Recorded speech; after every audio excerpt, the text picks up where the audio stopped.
প্রাণ ছোট ব্যথা, ছোট ছোট দুঃখ কথা, নিতান্তই সহজ সরল। নাহি বর্ণনার ছটা, ঘটনার ঘন ঘটা, নাহি তত্ত্ব নাহি উপদেশ। অন্তরে অতৃপ্তি রবে, সাঙ্গ করি মনে হবে, শেষ হইয়াও হইল না শেষ। বাচ্চার জন্য হারিয়ে ফেলা জীবন, ঘুম, শান্তি, আরাম সবই একদিন ফিরে আসবে। শুধু বাচ্চার শৈশবটা আর কখনো ফিরে আসবে না।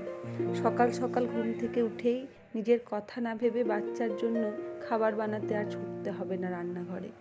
শখ করে বাঁধা চুলের খোপাটা কেউ এলোমেলো করে দেবে না। অর্ধ বিনির্গত দন্ত বা মাড়ি দিয়ে কেউ আর গাল কামড়ে ধরবে না। অর্ধেক খাবার ফেলে রেখে ছুটতে হবে না তার ঘুম ভেঙে যাওয়া কান্নার শব্দ শুনে। কেউ আর বায়না করবে না খেলনা কিনে দেওয়ার, তার জন্য আলাদা করে আর খাবার বানাতে হবে না। সারা বাড়িময় তার খেলনাগুলো আর পড়ে থাকবে না। মিষ্টি একটা গন্ধ আর বাড়িটাতে মিশেও থাকবে না। শীতের রাত্রে কিংবা গভীর বর্ষায় কেউ আর বুকটাতে মুখ লুকাবে না। কিংবা মেঘ ডাকার শব্দ শুনে ছুট্টে কোলে উঠে কেউ আর কাঁধের কাছে মাথা রাখবে না, কারণ সে যে বড় হয়ে যাবে। এ মায়ের সাথে তার অনেক না বলা কথা রয়ে যাবে, কারণ সে বড় হয়ে যাবে। তার অন্য একটা পরিচিতি হবে। যে শৈশব তার স্মৃতিতে আর থাকবে না, তার সেই শৈশব আমার সমগ্র সত্তায় মিশে থাকবে। মা শব্দটা ছোট্ট একটা শব্দ, কিন্তু তার গভীরতা অনেক, যেটা মাপা যায় না।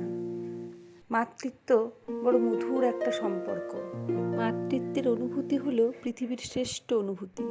মাতৃত্ব সমস্ত ভালোবাসার শুরু এবং শেষ এখানেই। এই ভালোবাসার কোনো খাদ নেই।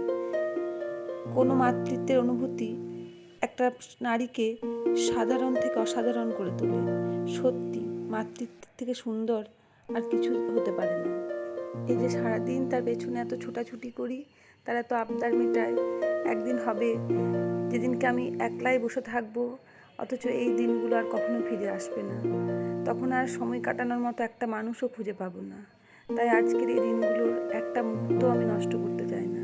আমি চাই সমগ্র দিন, সমগ্র সত্তা জুড়ে আমার এই সন্তান আমার সাথে থাক। সে একদিন বড় হয়ে যাবে, সে কাজে ব্যস্ত হয়ে যাবে। যে এখন সারাক্ষণ মা মা বলে কান ঝালাপালা করিয়ে দেয়, তখন একটা মা ডাক শোনার জন্য তীর্থের কাকের মতো হয়তো পথ চেয়ে বসে থাকতে হবে। তাই আজকের এই দিনগুলো আমি একটু নষ্ট করতে চাই না।